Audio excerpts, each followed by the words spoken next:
Good evening. This is Pastor Steve Alltide at Park Street Christian Church in El Dorado Springs, Missouri. Thank you for inviting me into your home or office on this Sunday evening.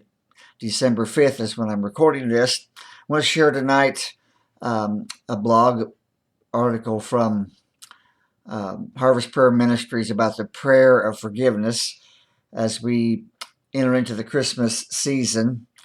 There's a lot of families who have conflict and issues between family members, and the holidays can be difficult times because of past grievances, disagreements, harsh words.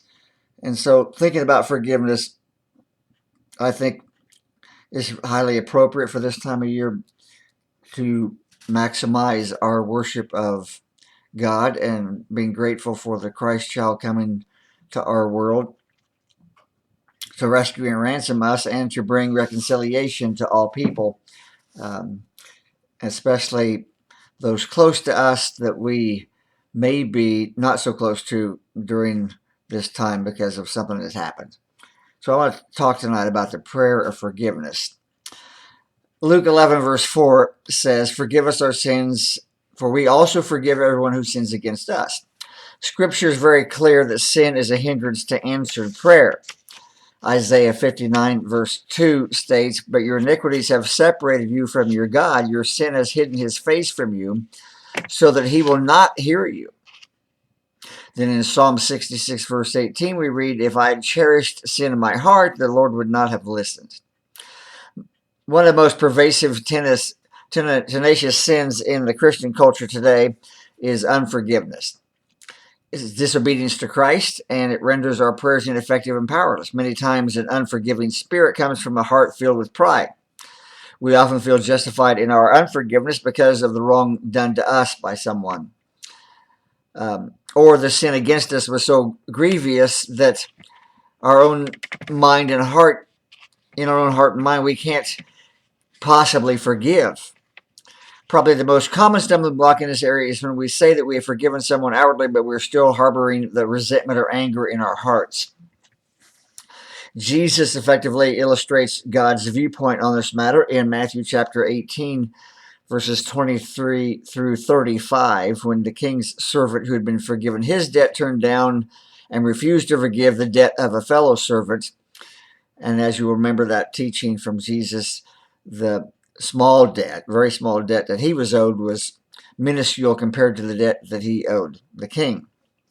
So the king turned his anger towards the man, threw him in jail, and ordered him to pay back all that he owed. And Matthew 18:35 says, "This is how your heavenly Father will treat each of you unless you forgive your brother from your heart." So if you're struggling with unforgiveness right now and it's affecting your prayer life, understand that it's probably something that's keeping you from touching the heart of God with your prayers. From time to time, each of us must take a deep look into the dark places of our hearts, asking the Lord to reveal our sin to us, that we might properly confess it. We can find healing from this sin of unforgiveness in the Scripture, for when we truly understand how strongly God feels about forgiveness, we can seek to be more like Christ in our response to those who we need to forgive.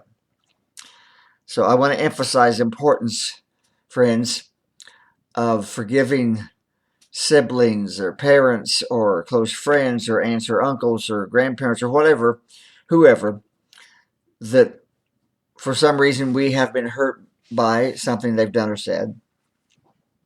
I mean, I know adult siblings who don't speak to one another. And that's absolutely, and so many times, as I hear about, are Christians who ought to know better, who need to understand God takes that incredibly personal and serious if we won't forgive those that have hurt us when he's forgiven us so much more. And then in this blog piece, The Prayer of Forgiveness, the writer goes on to say, Beth Moore, in her excellent book, Praying God's Word, has a chapter devoted to overcoming unforgiveness. Using Scripture, she has a threefold way to become more like Christ in this area. First, she has an extensive section on scriptural prayers which ask God to do a deep work in us that we might forgive as he forgives. Next, she recommends praying about the person or persons we need to forgive. In essence, she says we're tattling on the person to God. We express how we feel about that person, about what that person's done through venting our anger and our exasperation, etc., to God. And that's the very way that David dealt with those who were persecuting him. As we read through the Psalms, you clearly see how David talked about those persons to God. He did not hold back from expressing his displeasure. Psalm 5:9 says, "Not a word from their mouth can be trusted. Their hearts filled with destructions. Their throat is an open grave. With their tongue they speak deceit." So David was pretty plain about how he felt about this person or persons. So two important things happen, Beth Moore states, when we learn to pray honestly about that person who has hurt us. First, we pour the hurt out rather than allowing it to remain and turn bitter.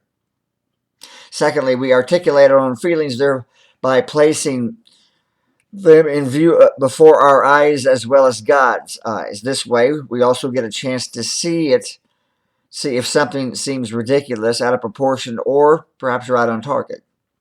Our prayers can sometimes help us gain a little insight into our own hearts. If we pour out our grievances to God, we won't be as likely to pour them out to others, which could then cause them to stumble too. Praying about those who wrong us saves us from compounding our sin by turning it into gossip or causing others to harbor the same resentment that we do.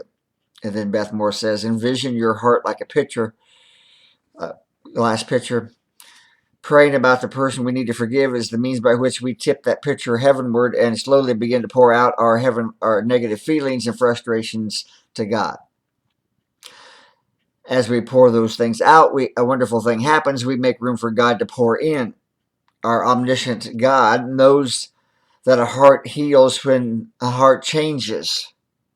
Until we make room for fresh contents, that heart that changes our heart will never be healed from the injury or subsequent feelings of unforgiveness. The third area of prayer is to pray for those whom we need to forgive. One is to pray about them, but then we also need to pray for them. Most of us are already aware that we need to do this. However, we often stubbornly hang on to our right not to. If we are to be like Christ, which, by the way, is God's main goal for us in this life, we relinquish our rights and take on humility, being obedient to the Lord, who says in Mark 11:25 that when you stand praying, if you hold anything against anyone, forgive him, so that your Father in heaven may forgive you your sins. So again, this is a quite serious matter. And if unforgiveness has been a hindrance to your prayer life in the past, or is right now, remember that Satan will attack you in this area again until your victory is firmly established in the strength of Christ Jesus. Again, 2 Corinthians chapter 2, verses 7 through 11 says, if you forgive anyone, I also forgive him. For what I have forgiven, if there's anything to forgive, I've forgiven in the sight of Christ for your sake, in order that Satan may not outwit us, for we are not unaware of his schemes.